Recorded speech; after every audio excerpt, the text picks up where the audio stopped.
नमस्कार, India legal में आपका स्वागत है। मैं हूं राजश्री आपके साथ। हाईवे पर शराब की दुकानें बंद करने के सुप्रीम कोर्ट के आदेश के बाद देश के सभी राज्यों में काफी खलबली है। सुप्रीम कोर्ट ने एक याचिका पर फैसले में आदेश दिया कि नेशनल हाईवे और स्टेट हाईवे पर 500 मीटर के दायरे में न तो शराब की दुकानें होंगी और न ही शराब की दुकानों का कोई विज्ञापन होगा। देश में बढ़ते सड़क हादसों को कम करने के मकसद से हाईवे के किनारे शराब की बिक्री रोकने के दिशा निर्देश जारी करने की याचिका पर सुप्रीम कोर्ट ने ये फैसला किया है।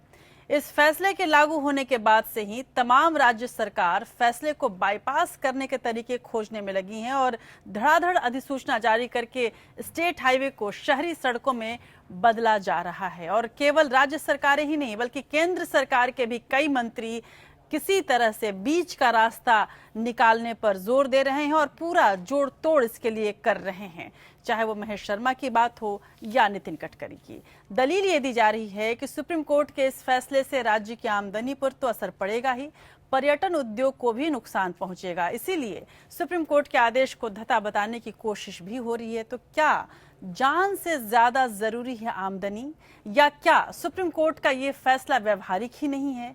क्या इस मुद्दे पर वाकई कोई बीच का रास्ता निकल सकता है? आज इंडिया लीगल में चर्चा हम इसी मुद्दे पर करेंगे और साथ ही जिक्र करेंगे बाबरी मस्जिद विध्वंस मामले में सुरक्षित रखे गए सुप्रीम कोर्ट के फैसले पर भी।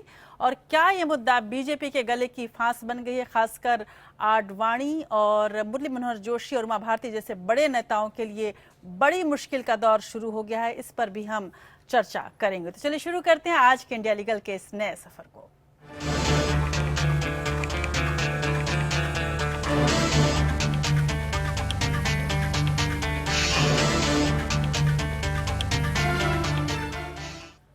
तो सुप्रीम कोर्ट के फैसले के बाद से देश भर में राष्ट्रीय और राज्य मार्गों यानी नेशनल और स्टेट हाईवे के दोनों ओर 500 मीटर के दायरे में शराब की दुकानों के गिरे शटर और फिर अब वो खुलने किस तरह से लगे हैं, ये जानना आपके लिए दिलचस्प है। अब तमाम राज्य सरकारें इस फैसले की काट में जुटी हैं ताकि हाईवे पर शराब की दुकानें खुली रह सकें और सरकारी खजाना भरता रहे।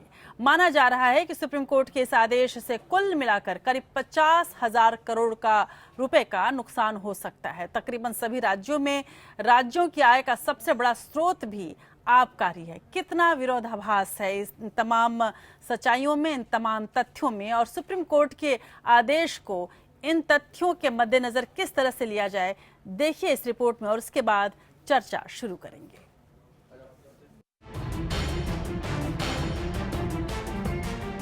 देश के राजमार्गों पर इस तरह की दुकानें और बोर्ड दिखना कम हो गए हैं। ऐसा सुप्रीम कोर्ट के पिछले साल दिसंबर में दिए गए आदेश की वजह से हुआ है। सड़क हादसों को कम करने के लिए राजमार्गों पर शराब की दुकानें बंद करने की याचिका पर सुप्रीम कोर्ट ने यह फैसला दिया। सुप्रीम कोर्ट ने अपने फैसले में कहा कि सभी राष्ट्रीय और राज्य राजमार्गों के दोनों ओर 500 मीटर तक शराब के ठेकों के नए लाइसेंस न दिए जाएं। सुप्रीम कोर्ट ने अपने आदेश में कहा था कि जिन दुकानों के लाइसेंस 31 मार्च तक हैं, उनके लाइसेंस का नवीनीकरण न हो।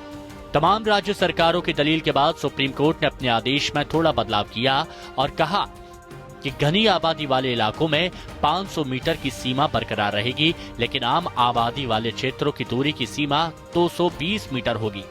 सुप्रीम कोर्ट ने इन इलाकों में शराब के विज्ञापनों और होर्डिंग को भी हटाने का निर्देश दिया है। मेघालय और सिक्किम को भौगोलिक स्थिति की वजह से इस पाबंदी से छूट मिली है। सुप्रीम कोर्ट का यह फैसला देश में सड़क हादसों में बढ़ती मौतों पर आधारित है। सुप्रीम कोर्ट के सामने रखे गए आंकड़ों के मुताबिक 2014 में कुल मिलाकर 2,41,000 दुर्घटनाओं में 87,264 लोग जान से हाथ धो बैठे, जबकि 2,63,000 लोग घायल हुए। इनमें से नशे में वाहन चलाने के दौरान हुई दुर्घटनाओं के 7,307 मामले थे। इनमें 2,591 लोग मारे गए और 7,398 लोग घायल हुए। अलग अलग देखें तो 2014 में राष्ट्रीय राजमार्गों पर कुल 1,24,000 हादसे हुए। इनमें 46,110 मौतें हुई और 1,35,000 लोग घायल हो गए। वहीं राज्य राजमार्गों पर 1,13,000 दुर्घटनाएं हुई, जिनमें 39,352 लोग मारे गए और 1,24,000 लोग घायल हुए। एक्सप्रेस वे पर दुर्घटना के 4,208 मामले सामने आए, जिनमें 1,802 लोगों की मौतें हुई और 4,229 लोग घायल हो गए।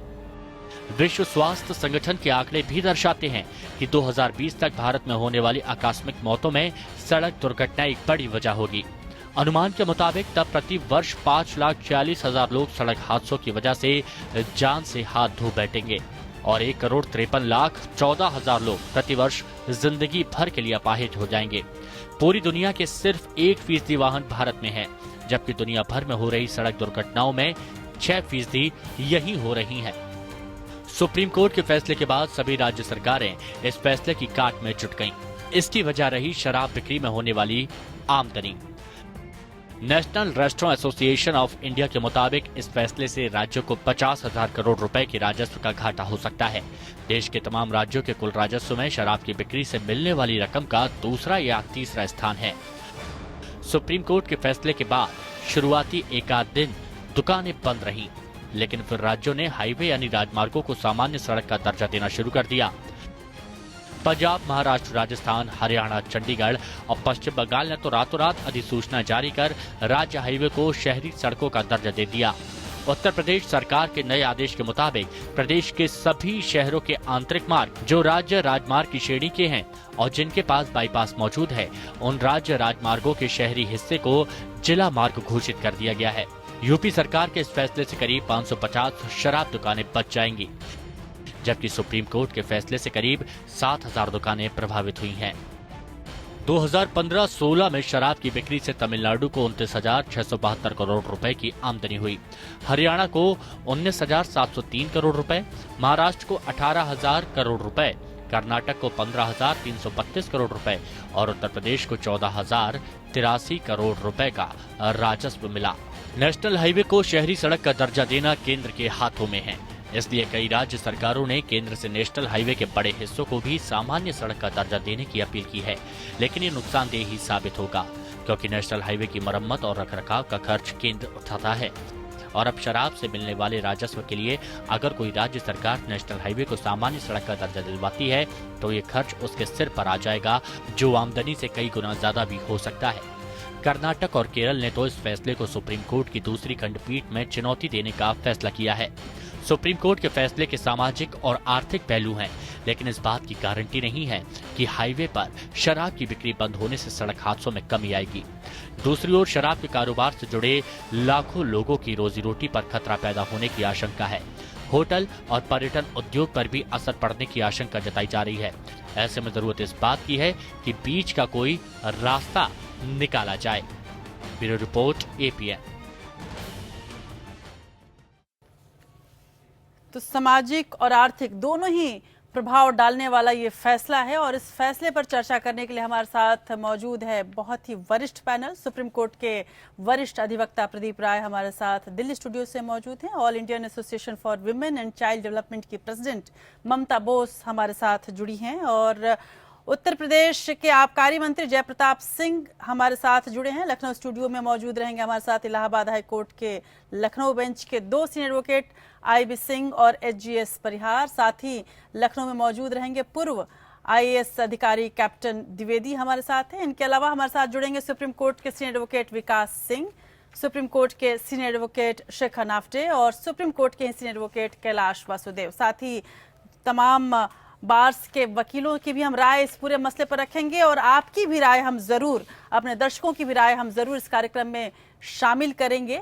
यदि आप समझते हैं कि शराबबंदी के फैसले को सुप्रीम कोर्ट ने जिस तरह से दिया है वो सही फैसला है और इसके लिए सरकार को दृढ़ प्रतिज्ञ होकर इस तरह के फैसलों को अमली जामा पहनाना चाहिए, न कि बीच का रास्ता निकालना चाहिए, तो आप अपनी राय दे सकते हैं। हमारे स्क्रीन पर जो नंबर दिखाए जा रहे हैं उन नंबर्स पर कॉल करके आप इस पूरे मसले पर क्या सोचते हैं वो हमारे साथ शेयर कर सकते हैं। हम आपके विचार भी इस कार्यक्रम में रखेंगे। तो तमाम मेहमानों का बहुत बहुत स्वागत है इंडिया लीगल के इस शो में और सबसे पहले मैं इस पूरे मसले पर जोड़ना चाहूंगी उत्तर प्रदेश के आबकारी मंत्री को। जयप्रताप सिंह जी, आप हमारे साथ हैं। मेरा पहला सवाल आपसे यही होगा कि सुप्रीम कोर्ट के हाईवे पर शराब बिक्री रोकने के फैसले पर आपकी पहली प्रतिक्रिया क्या है? सुप्रीम कोर्ट का कोई भी आदेश जो होगा उसका पूरी तरह से शत पालन करना ही है और सुप्रीम कोर्ट का आदेश जो पूरे देश में लागू हुआ है कि राष्ट्रीय मार्ग और राजमार्गों से जितने भी शराब के दुकान है उनको 500 मीटर पीछे हटाने का आदेश है, जिसका पूरी तरह से पालन किया जा रहा है। जी, लेकिन जिस तरह से जयप्रताप सिंह जी, सबसे ज्यादा इसका असर ये कहा जा रहा है कि तमाम अन्य राज्यों में तो पड़ेगा ही, लेकिन सबसे ज्यादा चर्चा इस पूरे फैसले को उत्तर प्रदेश में मिली है और साथ ही इसका असर भी सबसे ज्यादा उत्तर प्रदेश में देखने को मिलेगा। जिस तरह से राज्य राजमार्गों को डीनोटिफाई करके प्रदेश सरकार इसको किसी भी तरह से सुप्रीम कोर्ट के फैसले को बाईपास करने की कोशिश नहीं कर रही है, ऐसा नहीं लगता आपको, या फिर पूरी ईमानदारी से वाकई आप पालन करने वाले हैं? नहीं, ये सुप्रीम कोर्ट का उल्लंघन तो किसी तरह भी नहीं है। ये मैं जरूर बताना चाहूंगा कि बहुत सारे काम, सरकारी काम किसी कारण से पड़े रह जाते हैं जी। जब ये सरकार बनी और बहुत सारी चीजों को देखा जा रहा था, उसी समय समझ में आया था कि राष्ट्रीय मार्गों पर बड़े बड़े शहरों के बाईपास बने होते हैं जिनको कागज में डी नोटिफाई करना पड़ता है, ताकि एक्चुअल नेशनल हाईवे उस बाईपास को जाते हुए वही माना जाता है। उसी समय सुप्रीम कोर्ट के आदेश का पालन भी हो रहा था, दोनों काम एक साथ हो रहे थे और लोगों को कहीं से समझ में आ रहा था कि शायद इसको नोटिफाई करने से जो बीच का रास्ता जो शहर के अंदर जाता है, मंत्री ने भी कहा, उसके दुकानें से बच जाएंगे जी। ये ऐसी बात नहीं है, वो राष्ट्रीय मार्ग का नोटिफिकेशन करना जरूरी था बाईपास वालों पर, और बाकी जो दुकानें जहां से हटने हैं वो तो हट ही रहे हैं, वहाँ पर कोई जैसी दिक्कत नहीं। चलिए, हमारे साथ प्रदीप जी मौजूद है। प्रदीप जी, इस पूरे मसले पर जानना चाहूंगी कि जिस तरह से अभी जयप्रताप सिंह जी ने कहा कि ये तो नॉर्मल कार्रवाई है जो हो रही थी, आज ही उत्तराखंड में ये कहा गया है कि प्रकाश पंत ने कहा कि नहीं, ये आबकारी विभाग ने नहीं किया, ये तो पीडब्ल्यूडी विभाग ने डीनोटिफाई कर दिया है। क्या आपको ऐसा नहीं लगता कि जिस तरह से सुप्रीम कोर्ट ने ये बड़ा फैसला दिया है, उस फैसले की गंभीरता को पूरी तरह से अमल में लाने के बजाय सरकारें जो हैं वो लाभ पर ज्यादा ध्यान दे रही हैं, रेवेन्यू पर ज्यादा ध्यान दे रही हैं और बीच का रास्ता निकाल रही हैं? देखिए, ऐसा है कि बहुत से ऐसे देश हैं जिनके अंदर जो ग्रास हैप्पीनेस भी निकालते हैं, जैसे भूटान जैसे देश हैं। अगर आप हैप्पीनेस के पैमाने पे देखेंगे तो बहुत से ऐसे देश हैं जो कि संपन्न कम है मगर उनकी हैप्पीनेस बहुत ज़्यादा है। और उनकी हैप्पीनेस ज़्यादा होने के पीछे जो प्रसन्नता का जो स्तर है, उनकी खुशी का जो स्तर है, वो ज़्यादा इसलिए भी है कि उनके समाज के अंदर बहुत सी ऐसी परंपराएं हैं और सरकार की ऐसी नीतियां हैं जहां पर कि जनता के खुशी का, जनता के बिगड़ने का और बनने का, इसका खास ध्यान रखा जाता है। अब देखिए, जो ये फैसला आया है सुप्रीम कोर्ट का, इस फैसले के अंदर कोई ऐसी मैं विसंगति नहीं देखता। ये बात सही है कि राज्यों को बहुत ज्यादा रेवेन्यू लॉस हो जाएगा, ये भी बात हो रही है कि हजारों लोग बेरोजगार हो जाएंगे, लेकिन इन बेरोजगारी के पीछे आप ये तो देखिए कितने परिवारों की जिंदगियां चली जा रही हैं। मैं नहीं कहता कि 5 स्टार होटल में अगर आप कोई प्रतिबंध नहीं लगाएं तो फर्क नहीं पड़ता, क्योंकि वहां पर फिर भी एक बार आदमी जाकर के, जो समझदार तबके के लोग हैं वो भी ये काम करें तो उसकी जिम्मेदारी होती है। मगर हाईवे के ऊपर आप अगर ये सर्व करेंगे और रोड्स के ऊपर सर्व करेंगे, आपका पर्पस क्या है? पर्पस है कि जहां पे आप ड्राइव करते हैं, या स्टेट हाईवे हो या नेशनल हाईवे हो, वहां पर ड्राइवर्स अगर ड्रंक करके और ड्राइव कर रहे हैं तो कितनी मुश्किल होती है। मध्यम वर्ग के परिवारों को, जो कि गांव में लोग हैं, उनको कितनी दिक्कत होती है। ये भी सही है कि कितनी बार हमारे यहाँ तो उत्तर प्रदेश के अंदर कई बार जो शराब बनाते हैं घरों घरों में लोग, उससे कितनी मौतें जहरीली शराब से हो जाती हैं। लेकिन सुप्रीम कोर्ट के इस जजमेंट के बाद अगर आप कुछ डीनोटिफाई कर रहे हैं तो ये सुप्रीम कोर्ट के आने वाले फैसले में और उसके अंदर जो कार्रवाई अभी चल रही है, जबकि ये रिव्यू की कैटेगरी में आता है, लेकिन राज्य सरकारों ने इसमें आईए फाइल की है और लगभग सारे ही जो इस पैनल में मौजूद लोग भी हैं, इसमें भी 3-4 लोग अपीयर कर रहे हैं उसके लिए। तो ये बड़ी बात है कि इसमें देखने वाली बात होनी चाहिए कि आप जब इसको, अगर सरकार ने केवल उस फैसले के असर को कम करने के लिए ऐसा किया है, तो ऐसी परिस्थिति में ये निर्णय भी सुप्रीम कोर्ट के रिवीजन के या आईए की एप्लीकेशन के निस्तारण के दायरे में आ जाता है। जी, मैं इसके पहले कि लखनऊ स्टूडियो चलूं, ममता जी आपसे जानना चाहूंगी कि बात यहाँ पर इस सामाजिक प्रभाव की भी हो रही है और सबसे ज्यादा शायद शराब से कोई प्रभावित होता है तो वो है महिलाएं और बच्चे। किस तरह से आप इस फैसले को लेती हैं? हाँ, मैं एक सामाजिक तौर पे कहना चाहूंगी, क्योंकि मैं जहाँ से जुड़ी हुई हूँ वहाँ के जो लोग हैं वो स्लम्स एरिया में रहते हैं और उनकी महिलाओं का रोज का ये रोना है, मैडम हमारे जो आदमी वो पी के आए हैं और जो मैं भी कमा रही हूँ उसको भी लेके उड़ा रहे हैं। इस हिसाब से जब ये डिसीजन आया तब हमारी जो स्लम्स की महिलाएं हैं, जो महिलाएं हमसे जुड़ी हुई है, वो काफी प्रसन्न हुई और कहने लगी ये जो होएगा ना, इससे हमारा घर परिवार सुधरेगा। अभी हम इस चीज को कहते हैं, अगर कोई 5 स्टार होटल में खाता है तो पढ़ा लिखा व्यक्ति है, उसको अपनी एक आजादी और एक अपने चीज का पता रहता है। जो छोटे वर्ग के हैं, जो स्लम्स एरिया के, जो मध्यम वर्ग के हैं, वो कहीं ना कहीं परेशान होके थक के पीते हैं, तो पीने के बाद वो फैमिली के लिए नुकसान है, समाज के लिए नुकसान है, तो अगर इस तरह का कोई डिसीजन हाई कोर्ट से होता है तो हम उसको बहुत अच्छी तरह से स्वीकार करते हैं और ऐसा होना चाहिए। सुप्रीम कोर्ट से ये डिसीजन तो सुप्रीम कोर्ट से हुआ है, सुप्रीम कोर्ट से हुआ है, और तो उसकी वजह से कई एक परिवार जो है वो सुधरेंगे और उनमें एक चेंज आएगा, बिल्कुल, उनके बच्चों में, उनके फैमिली में, और वो आगे बढ़ पाएंगे। इसका सामाजिक प्रभाव सबसे ज्यादा है। आईवी सिंह जी, लेकिन तमाम हालातों को, तमाम जो परिस्थितियां उनको देखा जाए, उसके बावजूद जिस तरह से राज्य सरकारें हैं बीच का रास्ता निकालने में तुली हुई हैं, केंद्र के तमाम मंत्री बीच का रास्ता निकालने में तुले हुए हैं, किस तरह से आप लेंगे? क्या इसे माना जाए कि कहीं ना कहीं ये कानून को भी उसके जो लूपहोल्स हैं उसको ढूंढकर और पिछले दरवाजे से एंट्री है? देखिए, ये पहली बार नहीं हो रहा है, इसके पहले भी ऐसा हुआ है। जब मुस्लिम महिला विधेयक आया था तो आपको याद होगा शाहबानो का जजमेंट सुप्रीम कोर्ट का आया था, तो उसको सर्कमवेंट करने के लिए एक मुस्लिम महिला विधेयक लागू कर दिया गया और वो शाहबानो का जजमेंट जो था वो उसको नगण्य कर दिया गया। तो ऐसा पहली बार नहीं हो रहा है, ये पहले भी हो चुका है। अब सवाल ये पैदा होता है कि ये जो जजमेंट आया सुप्रीम कोर्ट का, ये एक गवर्नमेंट का पॉलिसी डिसीजन होना चाहिए था, और कानूनी के रूप में अगर देखा जाए तो गवर्नमेंट के जो पॉलिसी डिसीजंस होते हैं उनको गवर्नमेंट ही बना सकती है, सुप्रीम कोर्ट उसको नहीं बना सकती है कि ये पॉलिसी होना चाहिए। हाँ, ये बात सही है कि पहले शराब के जो ठेके दिए जाते थे वो स्कूलों के बगल में, मंदिर के बगल में, मस्जिद के बगल में, हर जगह दे दिए जाते थे। तो इसके ऊपर रोक लगाने के लिए कोर्ट्स ने निर्णय लिया, कहा कि नहीं भाई, आप स्कूलों के बगल में, बच्चों के स्कूल के बगल में, मंदिर मस्जिद के बगल में आप नहीं लगाएंगे, आप ऐसे ठेके नहीं देंगे। अब फिर ये पैदा हुआ कि एक समस्या पैदा हुई कि हाईवेज के ऊपर आपने बड़े बड़े बोर्ड लगा दिए, तो उसके ऊपर सुप्रीम कोर्ट को मजबूर होकर के ये फैसला लेना पड़ा है। बिल्कुल। लेकिन अब इसके ऊपर भी राज्य सरकारों की सलाह लेनी जरूरी थी, इनसे भी सलाह ले लेते तो ज्यादा अच्छा होता। जी, क्या आपको लगता है परिहार साहब कि इसमें सलाह लेने की जरूरत थी, या सुप्रीम कोर्ट को, जिस तरह से सुप्रीम कोर्ट ने तमाम स्थितियों को, तमाम शिकायतों को देखने के बाद ये फैसला दिया है, वो अपने आप में, अपनी सीमा में सही था? परिहार साहब। लेकिन देखिए, जो सुप्रीम कोर्ट ने फैसला दिया है वो ऐसे नहीं दिया है कि एक पक्षी है जी। सुप्रीम कोर्ट ने सभी राज्य सरकारों को एक सुनवाई का मौका दिया है, सभी राज्य सरकारों को सुना गया था, और ये पहला जजमेंट हुआ था 15 दिसंबर 2016 को। 15 दिसंबर 2016 के बाद भी तमाम राज्य सरकारों ने वहां पे अपनी एप्लीकेशन दिया है, अपनी समस्याओं को वहां रखा है। उस समस्याओं को देखते हुए फिर दोबारा जो जजमेंट हुआ 31 मार्च 2017 को, उससे पहले जजमेंट को मॉडिफाई किया है। आप देखिएगा तो पहला जजमेंट जो था वो 500 मीटर के दायरे में कोई शराब की दुकान नहीं हो सकती थी जी।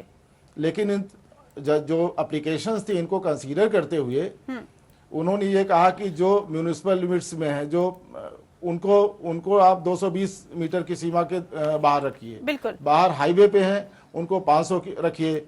मेघालय और सिक्किम, जैसा कि अभी आपने दिखाया, मेघालय और सिक्किम को उन्होंने एग्जाम किया उनकी परिस्थितियों को देखते हुए जी। अब जहां तक सुप्रीम कोर्ट का जजमेंट है, वो जजमेंट इस पे तो हम लोग कमेंट नहीं कर सकते क्योंकि जजमेंट है, सब पे बातकारी है। लेकिन राज्य सरकारों को हमारी राय में अगर कोई प्रॉब्लम है तो ये उनका जो वाया मीडिया निकाल के, शॉर्टकट निकाल के, डी नोटिफाई करके उस जो राजमार्ग है उसको जिला मार्ग या राष्ट्रीय मार्ग को राजमार्ग करके उसको सर्कमवेंट नहीं किया जा सकता है। कोई परेशानी है तो इनको फिर सुप्रीम कोर्ट जाना चाहिए जी। कैप्टन द्विवेदी आपके साथ है। कैप्टन द्विवेदी, मैं आपसे जानना चाहूंगी कि जब भी इस तरह के मसले आते हैं तो सबसे ज्यादा यूज ब्यूरोक्रेसी का होता है और उसके कंधे पर सारा भार डाल दिया जाता है। ये भी कुछ वैसा ही मसला है, एक दूसरे के पाले में गेंद फेंकी जा रही है कि इस विभाग ने नहीं, उस विभाग ने कर दिया। क्या आपको लगता है कि इस तरह के फैसलों के खिलाफ, एक तरह से कहूं मैं, या इसके पीछे के रास्ते कहूं निकालने की कोशिश में सबसे ज्यादा सहायक ब्यूरोक्रेसी होती है, या इसका सबसे ज्यादा यूज ब्यूरोक्रेसी का किया जाता है?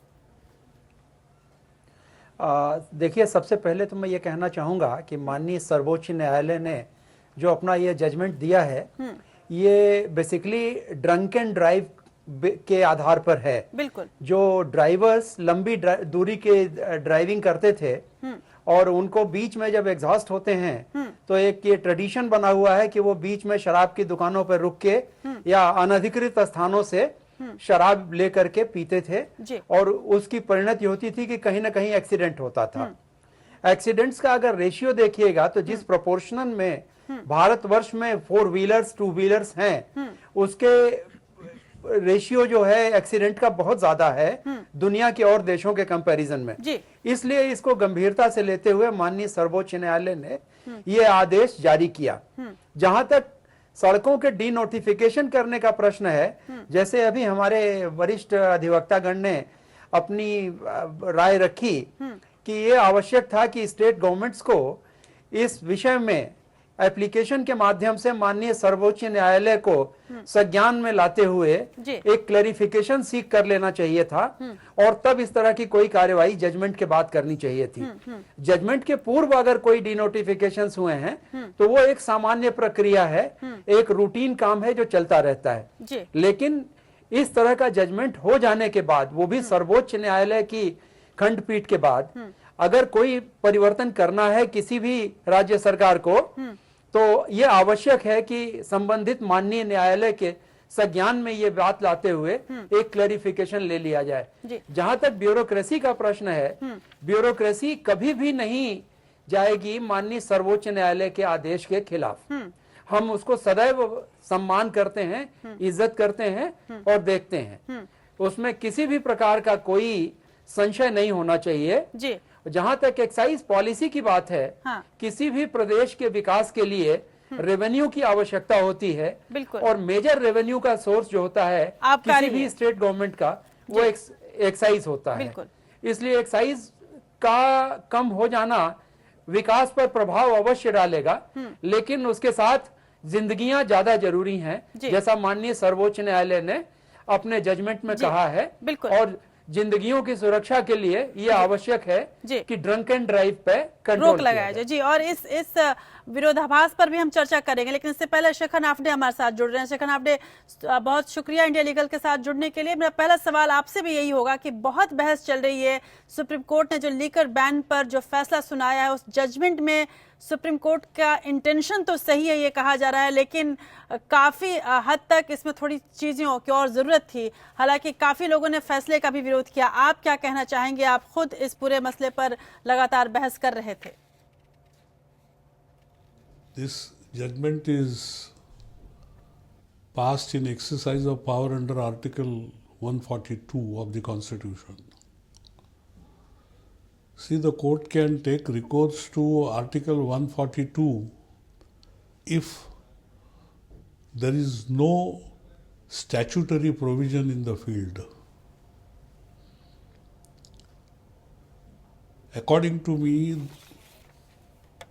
there is a statutory provision in the field. The liquor laws is a state subject, and each state has enacted its own law, and such a law deals with where consumption of liquor is permissible and where it is not permissible. Without declaring those statutory provisions as ultra vires, the court has straight away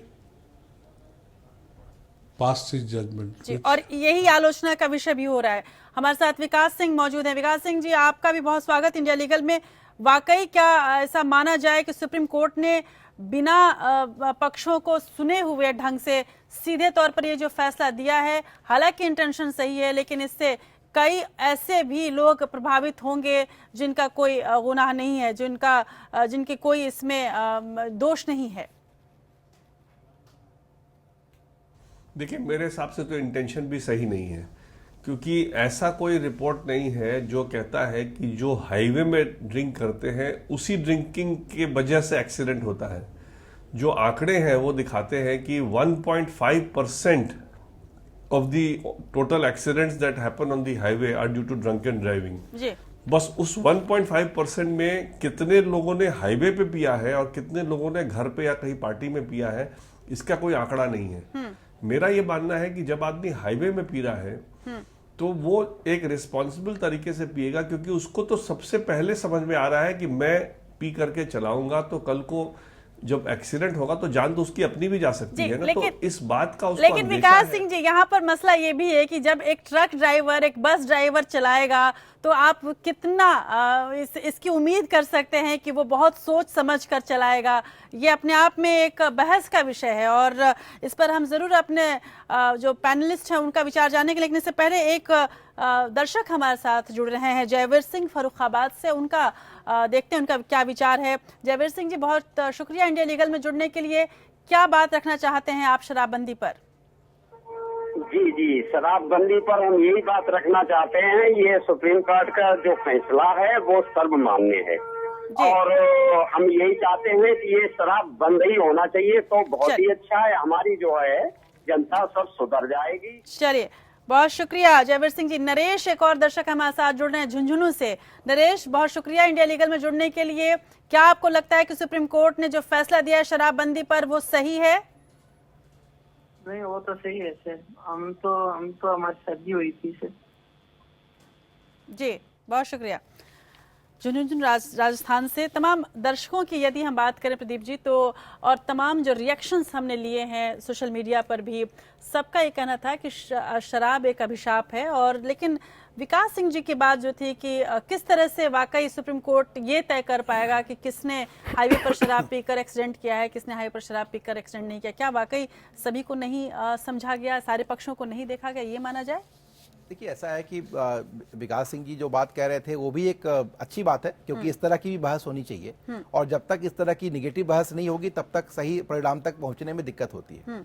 लेकिन जहां तक highway का सवाल है, अब देखिए highway एक ऐसी चीज है कि जहां पे अगर ड्राइवर रुकता है ट्रक का या बस का, एक अशिक्षित व्यक्ति, तो वो अगर वहां पे जाके पी रहा है या वहां पे वो खरीदता है तो वहां पर संभावना ज्यादा है कि वो पीने के बाद से ड्राइव करेगा। ये सोचना कि वो पीने के बाद से सेंस में रहेगा और ठीक से गाड़ी चलाएगा और उसको इसकी चिंता होनी चाहिए, ऐसा उसके विवेक पर नहीं छोड़ा जाना चाहिए। रहा सवाल कोई घर से पी के आता है या कोई आदमी अपने किसी बार से या पार्टी से पी के आता है, पार्टी वाले मामलों में एक्सीडेंट के बहुत ही कम ऐसे मामले सामने आते हैं। लेकिन मेरा तो फिर भी ये मानना है कि जब तक आप समझदार नहीं हो, दिल्ली पुलिस बार बार अभियान चलाती है, अगर कोई व्यक्ति ड्राइव कर रहा है रात के समय में और अगर वो ड्राइवर के साथ नहीं है तो उसको चालान काटते हैं, उसको पकड़ते हैं। और अभी जो नए प्रावधान आ रहे हैं जो कि रोड सेफ्टी एक्ट के तहत, तो इसमें आपको ये नए प्रावधान में तो बिल्कुल ये बंद करना पड़ेगा और कम से कम रोड के ऊपर अगर कोई व्यक्ति इस परिस्थिति में मिले तो उसकी गाड़ी भी जब्त की जा सकती है।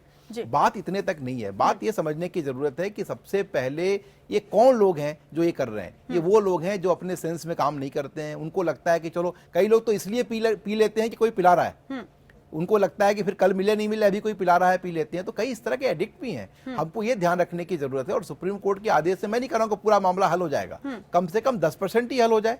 10% से भी आपको भलाई ही होती है। और अगर किसी को पीना है, मैं आज ही हम लोग बात कर रहे थे, आप अच्छे पराठे खाने के लिए अगर कोई 20 किलोमीटर जा सकता है तो अगर उस शहर का रहने वाला है तो उसको मालूम है कि कहाँ पे मिलता है, वो लेके पी ले। मगर हाईवे के ऊपर ट्रक है, बस है, सारे यात्रियों का जो पैसेंजर्स हैं उनकी क्या गलती है? उनकी जिंदगी खतरे में क्यों डालें? जो लोग रोड पर ट्रेवल कर रहे हैं उनकी जिंदगी खतरे में क्यों डालें? तो कोई ऐसा इस फैसले को लेकर के मुझे कोई असंगति नहीं लगती। विसंगति के तौर पे केवल मैं इतना देखता हूं कि कम से कम जो एग्जीक्यूटिव का काम है उसमें न्यायपालिका के दखल को लेकर के सवाल उठाए जा रहे हैं। अब एग्जीक्यूटिव अगर अपना काम नहीं करे तो न्यायपालिका करे क्या? न्यायपालिका के सामने ही मजबूरियां हैं, तो कम से कम वही फैसले कर लें। आप ड्राइविंग लाइसेंस चेक करते हो लेकिन आप हाईवे के ऊपर दारू की दुकान नहीं बंद करोगे। आपको ये बंद करना पड़ेगा, कम से कम इसका भी ख्याल करिए। और ये सुप्रीम कोर्ट के फैसले को की आलोचना इस आधार पे नहीं करनी चाहिए कि ये उनके दायरे में नहीं आता था। उनके दायरे में सब कुछ आता है और 32 के तहत उन्होंने जो फैसला किया है वो करने में सक्षम थे और वो कर सकते थे। जी, और लेकिन एक बड़ा सवाल है आईबी सिंह जी, मैं आपसे ये लेना चाहूंगी कि जब एक तरह से ये कहा जा रहा है कि राज्य सरकारों की से भी सुननी चाहिए थी राज्य सरकारों की भी बातें, लेकिन तब क्या करे सुप्रीम कोर्ट, जिस आबकारी विभाग को हम इस पूरे मसले में घेरने की कोशिश कर रहे हैं, जिस आबकारी विभाग पर रेवेन्यू का भार है, सबसे ज्यादा रेवेन्यू देने वाला विभाग होता है, उसी पर मद्य निषेध की भी जिम्मेदारी है, अपने आप में विरोधाभास है। ऐसे में सुप्रीम कोर्ट किस तरह से इन राज्य सरकारों की बात सुने, और यदि राज्य सरकारें या तमाम जो गवर्नमेंट्स हैं, तमाम जो अथॉरिटीज हैं इस पर अपना पहले ही इस पर कार्रवाई कर चुकी होती तो शायद सुप्रीम कोर्ट को जरूरत भी नहीं पड़ती इस पूरे मसले में इंटरवीन करने के लिए। ये भी बात देखने वाली होगी कि percentage of liquor sale highways पे कितनी होती है और जिसको पीना है वो क्या उसको पता नहीं कि 250 मीटर दूरी पे शराब मिल रही है, चल के ले लें वहां से। जिसको पीना है वो घर में से पीने वाले घर गाड़ी में बोतल रख करके जाते हैं, पी करके लेके जाते हैं। अगर एक्सीडेंट पे ही सुप्रीम कोर्ट को इतनी चिंता थी तो मैं समझता हूं कि सुप्रीम कोर्ट पहले सड़कों को खाली कराए। आज सड़कें 60% सड़कें पर इंक्रोचमेंट है, गाड़ियां खड़ी हैं, दुकानें लगी मसला होगा आईबी सिंह उनको जी। खाली कराए तो हो सकता है। जी जी जी जी हाँ, मसला एक्सीडेंट का है, एक्सीडेंट सड़कों पे हो रहे हैं। जी नहीं, आप ये कह रहे हैं कि पहले सड़कों को खाली कराया जाए, उसके बाद इस तरह की कार्रवाई की जानी चाहिए? नहीं, एक्सीडेंट जो, अगर एक्सीडेंट की चिंता है तो एक्सीडेंट का जो मुख्य कारण है उस पर चिंता करनी चाहिए। जी परिहार साहब, आपको क्या लगता है कि सुप्रीम कोर्ट का ये जो फैसला है वो एक तरफा ही माना जाए? इसमें पूरी तरह से सुप्रीम कोर्ट ने सारे तथ्यों को नहीं देखा है? नहीं, बिल्कुल सुप्रीम कोर्ट का फैसला एक तरफा नहीं है। सुप्रीम कोर्ट ने सारे तथ्यों को देखा है। और मैं आपको बताऊं, मैंने कुछ नोट्स बनाए हैं। जी। ये नेशनल रोड सेफ्टी काउंसिल, ये under section 215 motor vehicle act, जी, इन्होंने एक पे स्टडी किया और रिपोर्ट में सबमिट किया कि किस तरह से डेथ्स हो रहे हैं, एक्सीडेंट्स कैसे हो रहे हैं।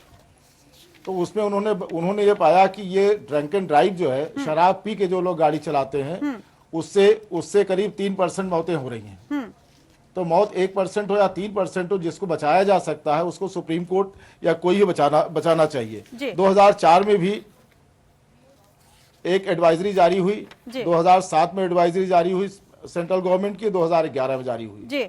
क्योंकि नेशनल हाईवे जो है वो स्टेट का सब्जेक्ट मैटर नहीं है, it is under control of the central government, और स्टेट हाईवेज जो है वो स्टेट गवर्नमेंट के कंट्रोल में है।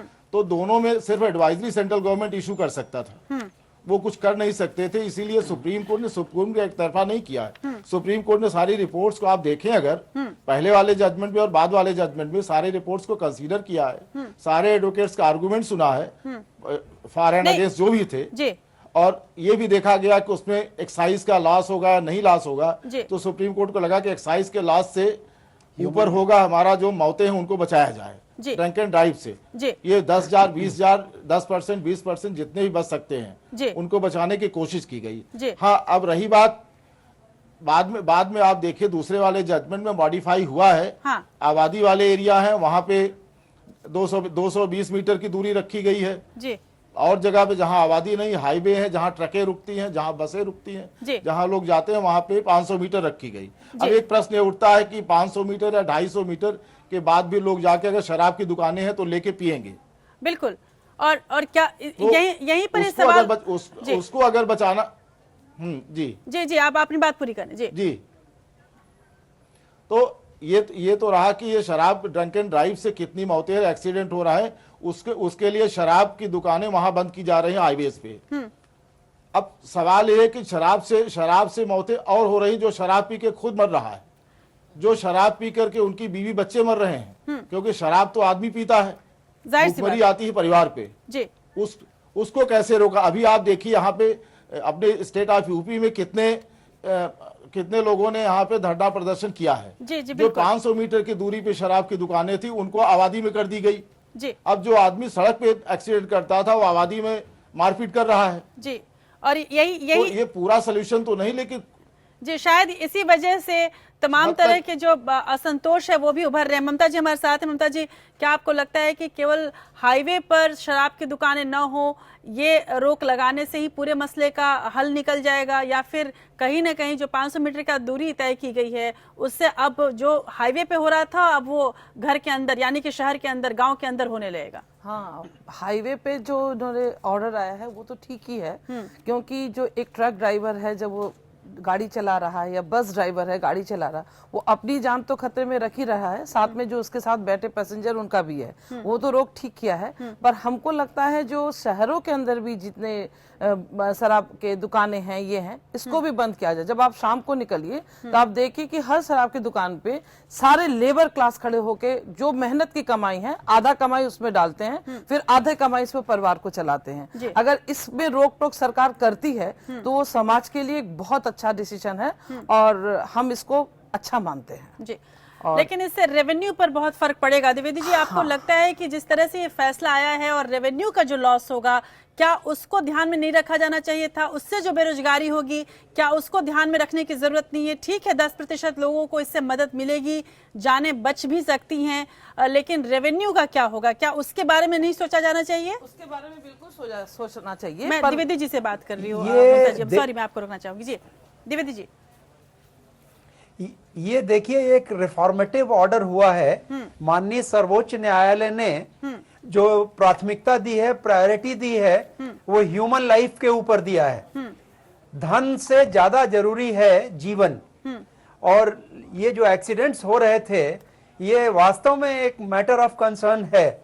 लेकिन एक इशू जो आ रहा है, पता नहीं बाकी सम्माननीय अधिवक्तागण बैठे हुए हैं, कि 500 मीटर और 250 मीटर, जिस आदमी को शराब पीना है वो गाड़ी रोक करके 500 मीटर आसानी से जा करके शराब लेगा और लेके पिएगा, तो उसमें तो कोई कंट्रोल हुआ नहीं।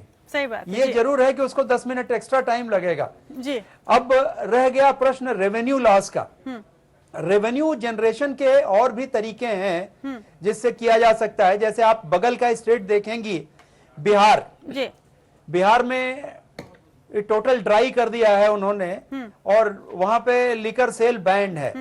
गुजरात में लिकर की सेल बैन है। तो ऐसा नहीं कि वहां पे रेवेन्यू नहीं आ रहा है, रेवेन्यू के और भी वेज और मीन्स हैं। ये जरूर था कि एक major source of revenue states के लिए होता है, लेकिन उसके साथ इस इंटरलिंक्ड बहुत सारी एक्टिविटीज हैं, एम्प्लॉयमेंट से लेकर के अदर चीजों में, तो उस पे इफेक्ट पड़ता है। उसका विकल्प सोचना पड़ेगा राज्य सरकारों को, क्योंकि एक्साइज एक स्टेट सब्जेक्ट है जी। इसलिए ये बेसिकली प्रदेश सरकार की जिम्मेदारी होगी कि वो इसका विकल्प सोचे और सोच करके इसमें एक इस प्रकार का रिफॉर्मेटिव काम करे कि जिससे शराब बंदी अगर पूरी ना हो सके तो कम से कम शराब पे नियंत्रण अवश्य हो जी।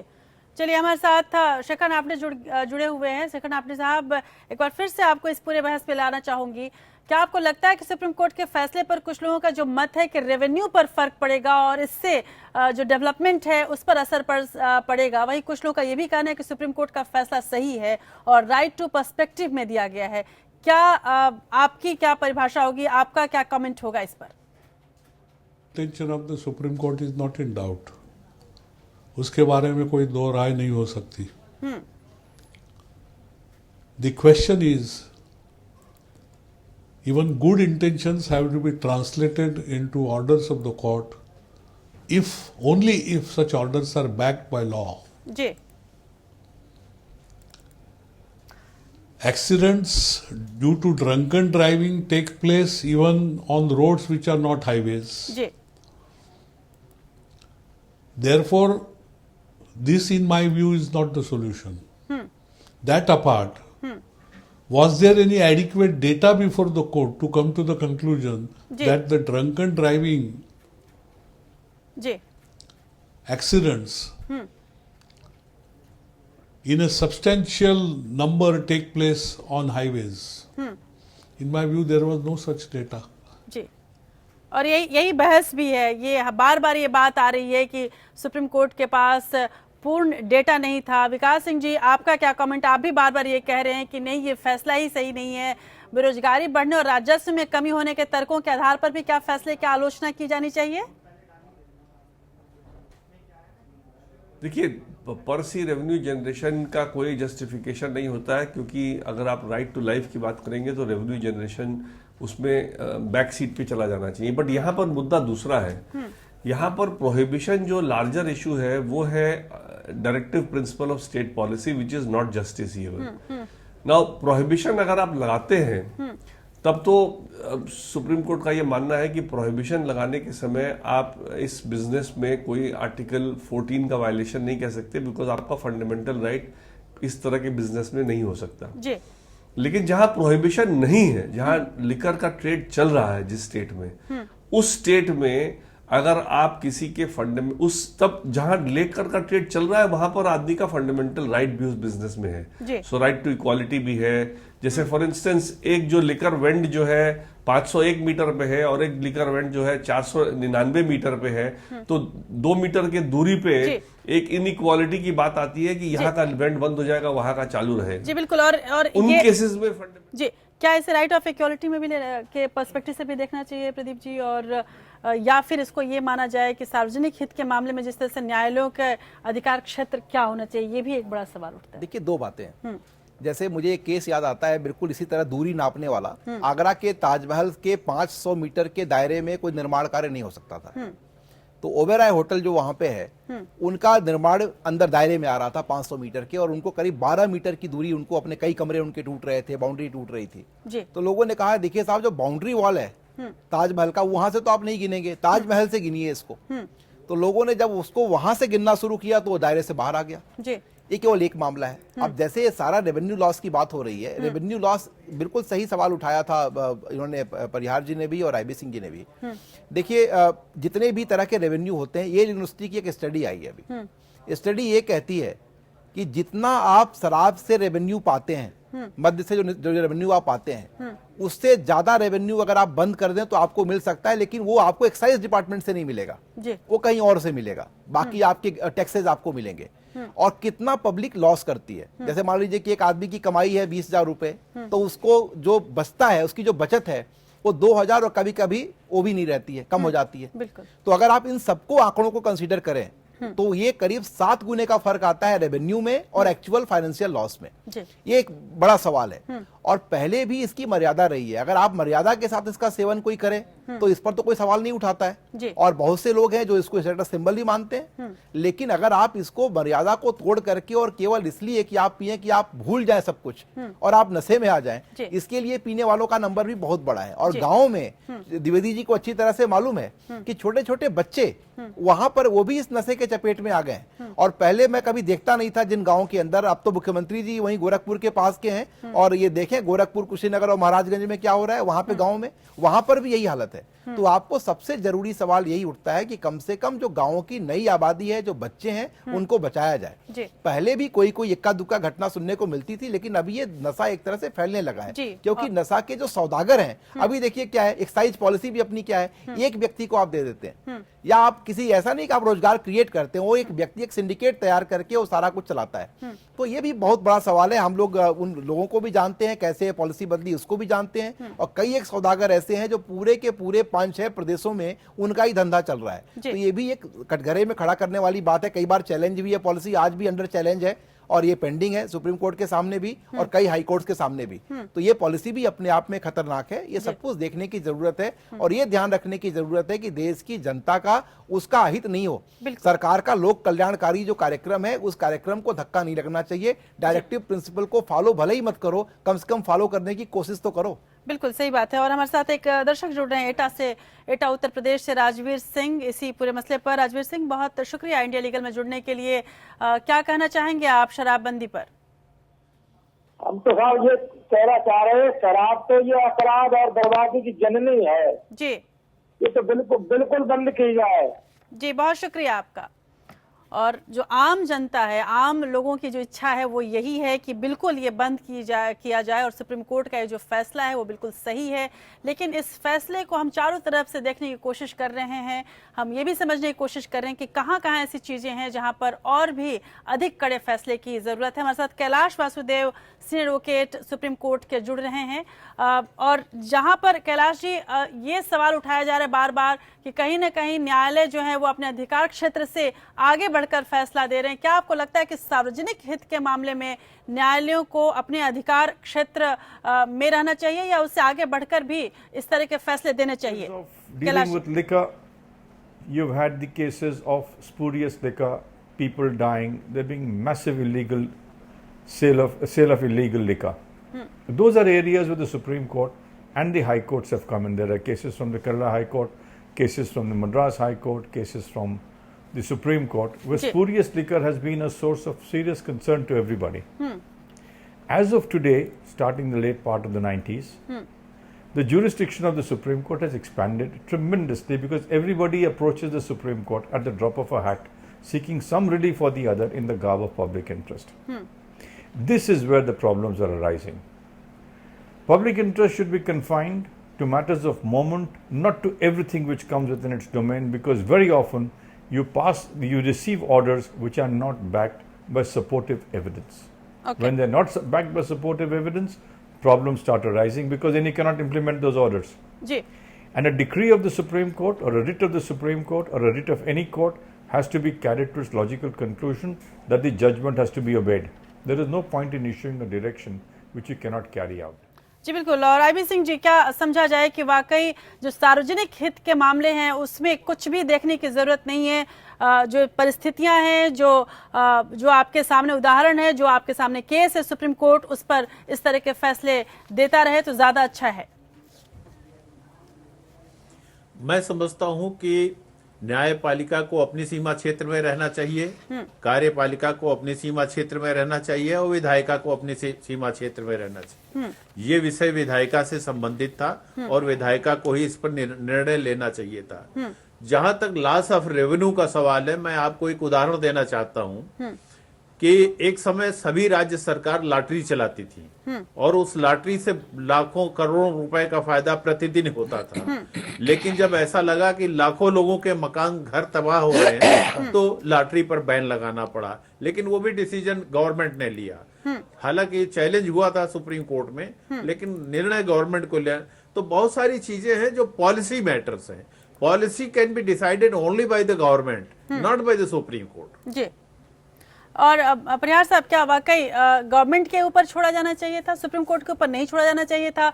आप जैसा कि हमने चर्चा किया इस पूरे पैनल पर कि तमाम सरकारों की जो नीतियां हैं उसमें इतनी दिक्कतें हैं कि इस तरह के बड़े मसलों पर उनकी जो आंखें वो बंद ही रहती हैं।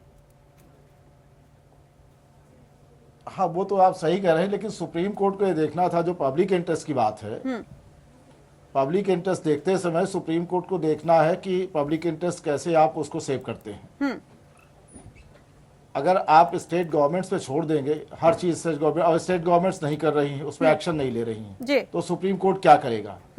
पब्लिक इंटरेस्ट यहाँ भी तो सुप्रीम कोर्ट पब्लिक इंटरेस्ट ही देख रहा है।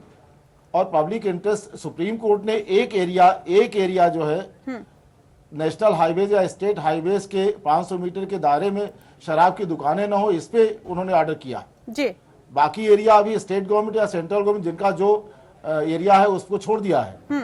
अभी सेंट्रल गवर्नमेंट चाहे, स्टेट गवर्नमेंट अगर चाहे तो स्टेट गवर्नमेंट लेजिस्लेशन लाके शराब पूरी बंद कर सकती है स्टेट ऑफ यूपी में। स्टेट गवर्नमेंट चाहे अपना लेजिस्लेशन लाके हाईवे पे अभी 500 मीटर किया है, वो 1000 किलोमीटर तक कर सकते हैं कि हम नहीं इसको सेल करेंगे, आपको परमिट नहीं करेंगे, लाइसेंस नहीं देंगे। आप ये कर सकते हैं, आप 24 साल या 20 साल से एज से कम वाले को हम शराब सर्व नहीं करने देंगे जी। तमाम चीजें हैं जिसको कि आप लेजिस्लेशन कर सकते हैं जी। सुप्रीम कोर्ट ने बहुत ही विषम परिस्थितियों में आर्टिकल 142 को एक्सरसाइज करते हुए ये ऑर्डर किया है जी। बिल्कुल, उस पर रिपोर्ट्स उनके सामने थी और रिपोर्ट्स थी और सारी स्टेट गवर्नमेंट्स थी वहां पे जी। उनको देखने के बाद सबने अपने तर्क दिया है कि रेवेन्यू लॉस होगा। और रेवेन्यू लॉस का जहां तक सवाल है, रेवेन्यू लॉस का जैसे हमारे अभी आईबी सिंह साहब ने कहा, रेवेन्यू लॉस का आप विकल्प ढूंढिए। आप ये क्या है, शराब क्यों लोग पीते हैं? शराब की इसलिए कि आपने शराब का प्रोडक्शन किया, शराब का डिस्ट्रीब्यूशन किया, शराब को सेल किया जी। तो आदमी उसको पीना शुरू किया है। जैसे कि चाय की लत डाली गई वैसे शराब की लत डाली गई। तो अब आप इसका अल्टरनेट करके आप जूस इस तरह से बनाइए, कोई उसकी लत डाल दीजिए, आदत डाल दीजिए कि लोग शराब की जगह जूस पिया करें, दूध पिया करें। द्विवेदी जी, क्या उससे रेवेन्यू आएगा, एम्प्लॉयमेंट भी बढ़ेगा उससे जी। बिल्कुल। और लेकिन कुछ प्रायोगिक दिक्कतें जरूर होंगी। द्विवेदी जी, आपको क्या लगता है? आप ज्यादातर ऐसा वक्त आपने गुजारा है जिसमें 1 to 1 आप पब्लिक के बीच में रहे हैं, क्या वाकई ये सब कुछ संभव है? आपने देखा होगा शराब पीने से जो परिवार का दर्द है वो भी देखा होगा। क्या ऐसा नहीं समझा जाए कि कहीं ना कहीं जो सरकार की नीतियां हैं वो इतनी लचर हैं कि ऐसे मामलों में सुप्रीम कोर्ट को इस तरह का बड़ा फैसला सुनाना पड़ता है? देखिए, नीति और नियति दोनों का प्रश्न है। और जैसा कि अभी हमारे वरिष्ठ अधिवक्तागण बता रहे थे कि एक लेजिस्लेशन ला करके इसको, चूंकि ये शुद्ध रूप से स्टेट सब्जेक्ट है जी, इसको स्टेट गवर्नमेंट्स इंप्लीमेंट कर सकती हैं। और मैंने आपको अभी बताया अपनी बात में कि बगल में बिहार या हमारे प्रधानमंत्री जी का क्षेत्र गुजरात जी में प्रोहिबिशन लागू है और वहां पर रेवेन्यू जनरेशन के और भी तरीके हैं जो निकाले गए हैं जी।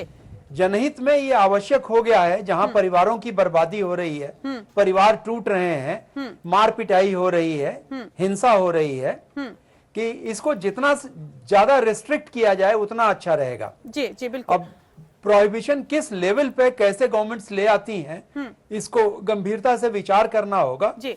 और इसका विकल्प देखना होगा कि हम रेवेन्यू को कैसे लॉस पूरा करेंगे जी। तो इस जी बिल्कुल प्रोहिबिशन लाना जनहित में बेटर रहेगा जी। चलिए इस पर अंत में ये जान लेते हैं तमाम अपने पैनलिस्टों से भी कि क्या ऐसे मुद्दों पर लोगों की जागरूकता बढ़ाने से ज्यादा फायदा होगा बजाय इसके कि कोई एक बड़ा फैसला ला दिया जाए। विकास सिंह जी, आप क्या समझते हैं कि क्या ऐसे मुद्दों पर लोगों के बीच में जागरूकता बढ़ाने की ज्यादा जरूरत है, न कि इस तरह के प्रोहिबिशन के जो फैसले हैं वो लाए जाए?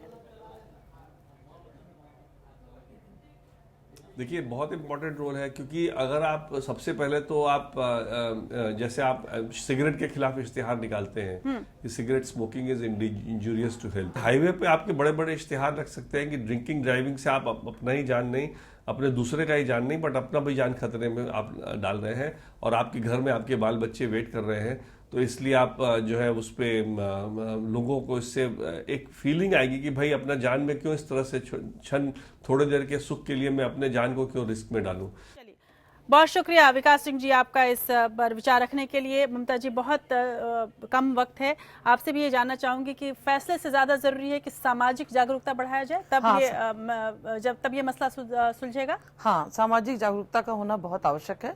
जितने लोग जागरूक होंगे उतना अपराध कम होगा। बहुत लोग जानते हैं कि करने से ऐसा होगा, अगर वो जागरूक होते हैं हर मामले के लिए तो जागरूकता बहुत जरूरी है। काउंसलिंग, पर्सनल काउंसलिंग भी जैसे हम लोग करते हैं बहुत जरूरी।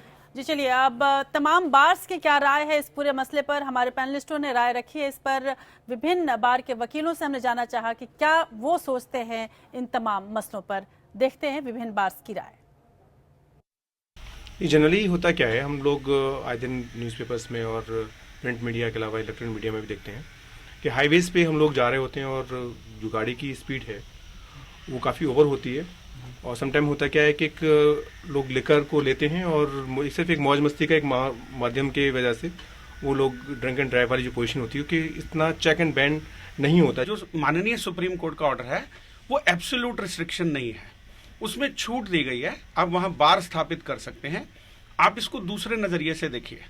देखिए ऐसा है कि जब हमारे स्टेट गवर्नमेंट या दूसरे हमारे जो तो विभिन्न वकीलों की ये राय कि किसी न किसी तरह से इस पर जो हाईवे पर जो एक्सीडेंट हैं उन पर रोक लगाना जरूरी है और इसके लिए एक बड़ा कदम है।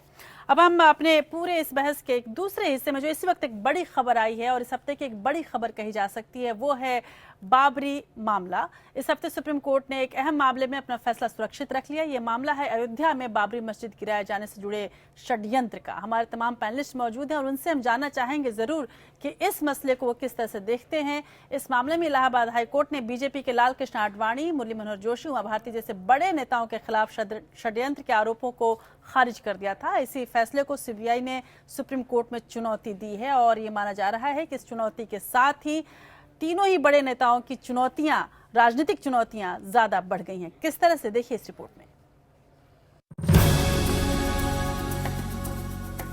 बाबरी मस्जिद विध्वंस के मामले में सुप्रीम कोर्ट में रिजर्व किया गया फैसला बीजेपी के कई वरिष्ठ नेताओं के गले की फांस बन गया है। इस मामले में उच्चतम न्यायालय ने इसका इशारा भी दिया कि पूरे मामले को रायबरेली कोर्ट से लखनऊ स्थानांतरित कर सकती है। साथ ही साथ मामले की सुनवाई विशेष न्यायाधीश, जो कि कम से कम एडीजे स्तर का होगा, द्वारा की जाएगी। सुनवाई के दौरान अदालत के रुख से ये भी साफ था कि सुनवाई कर रहे जज के जिम्मे केवल इसी मामले की जिम्मेदारी होगी और उसका तबादला भी इस मामले की सुनवाई पूरी कर फैसला देने के बाद ही हो सकेगा। लेकिन मुसीबत इतनी ही नहीं है।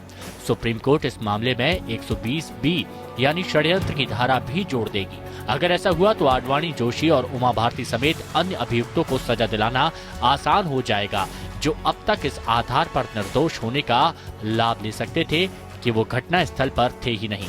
इस पूरे मामले में सबसे मजेदार भूमिका सीबीआई की रही। इस मामले में 120B जोड़ने और केस को रायबरेली के मजिस्ट्रेट कोर्ट से लखनऊ स्थानांतरित करने की मांग अक्सर पिंजरे का तोता कह लेने वाली सीबीआई ने ही की थी। Bureau report, APN। और आईबी सिंह जी हमारे साथ जुड़े हुए हैं। इस पूरे मामले को उन्होंने बहुत करीब से देखा है, खुद इस केस को उन्होंने लड़ा है। आईबी सिंह जी, जब से ये बात सामने आई है, सुप्रीम कोर्ट ने जब से इस मसले पर अपना फैसला सुरक्षित रखा है, तब से ये माना जा रहा है कि तमाम उन नेताओं का जो मुश्किलें हैं, जो बड़े नेता हैं, उनकी मुश्किलें बढ़ गई हैं। आप किस तरह से लेंगे इसको? देखिए, अगर माननीय सुप्रीम कोर्ट का आदेश आ भी जाता है, तब भी मुझे नहीं लगता है कि इस मामले में अगले 10 सालों तक कोई फैसला होने वाला है जी। इसी मामले से संबंधित एक मामला रायबरेली के मजिस्ट्रेट के यहाँ चल रहा है। 28 लोगों के खिलाफ लखनऊ में स्पेशल जज के यहाँ मुकदमा चल रहा है, जिसमें 190 लोगों की गवाही हो चुकी है। उसी 28 लोगों के साथ 21 लोग और थे जिनके मामले अलग कर दिए गए हैं, जिनको सुप्रीम कोर्ट में सीबीआई ने चुनौती दी है। अब अगर वो वहां से सुप्रीम कोर्ट से अलाउ भी हो जाता है तो मैटर रिमांड बैक होकर के लखनऊ आएगा, फिर वो शुरू होगा, जिसमें 198 लोगों की गवाही हो चुकी है, फिर से गवाही शुरू होगी। तो मुझे नहीं लगता है कि अगले आने वाले 10-12 साल में कोई उम्मीद की जाए कि इस क्रिमिनल केस का कोई फैसला होगा। जी, यानी कि तस्वीर नहीं बदलेगी, जो तारीख पर तारीख वाली तस्वीर है वो इस मामले में तो बराबर दिखेगी।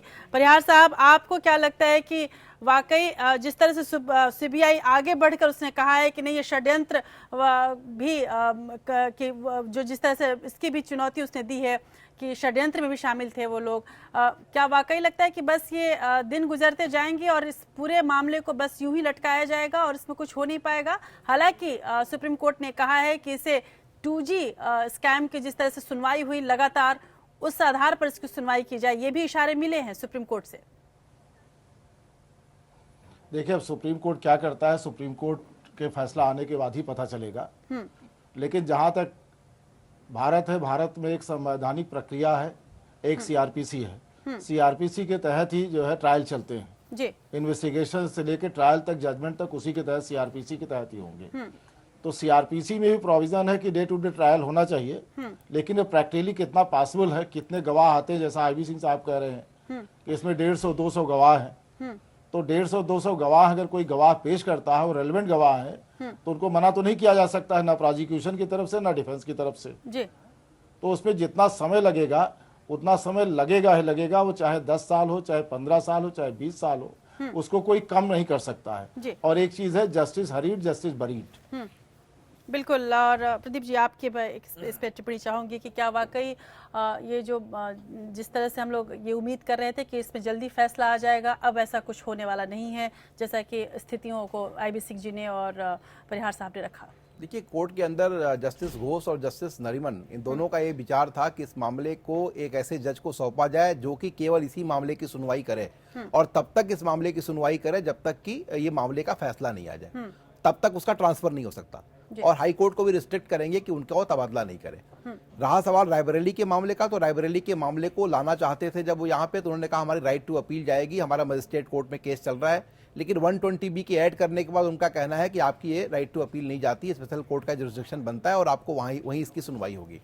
ये जो मामला है, इसको मैं ज्यादा केस के फैसले से नहीं जोड़ के देखता हूँ।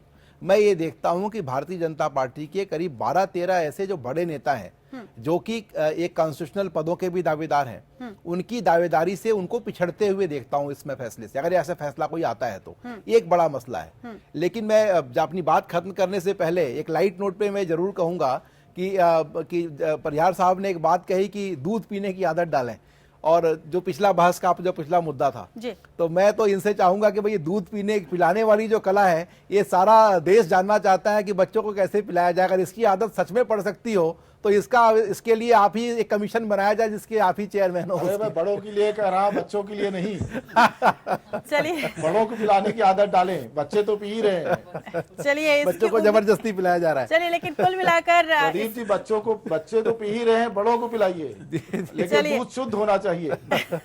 चलिए, हम उम्मीद इसी की करते हैं कि जिस तरह से दावे किए जा रहे हैं और जिस तरह से गौ रक्षा किया जा रहा है, बहुत जल्द सबको दूध नसीब होगा। बहरहाल, इस आज के इंडिया लीगल में बस इतना ही। बहुत बहुत शुक्रिया हमारे तमाम पैनलिस्टों का, और कुल मिलाकर इस हफ्ते देखा जाए तो सुप्रीम कोर्ट में जो दो बड़े मसले आए उसमें शराबबंदी एक ऐसा मसला जिसका सामाजिक प्रभाव सबसे ज्यादा रहा और बाबरी मस्जिद जिसके राजनीतिक प्रभाव होने के पूरे आसार हैं।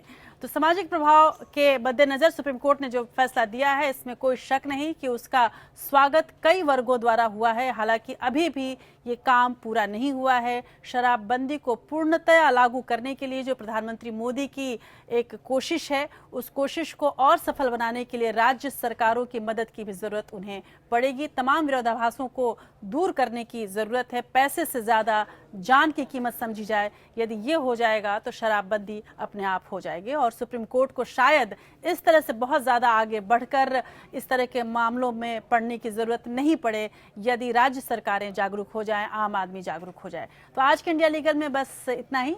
फिर मिलेंगे हम आपसे अगले हफ्ते, लेकिन देखते रहिए आप एपीएन। नमस्कार।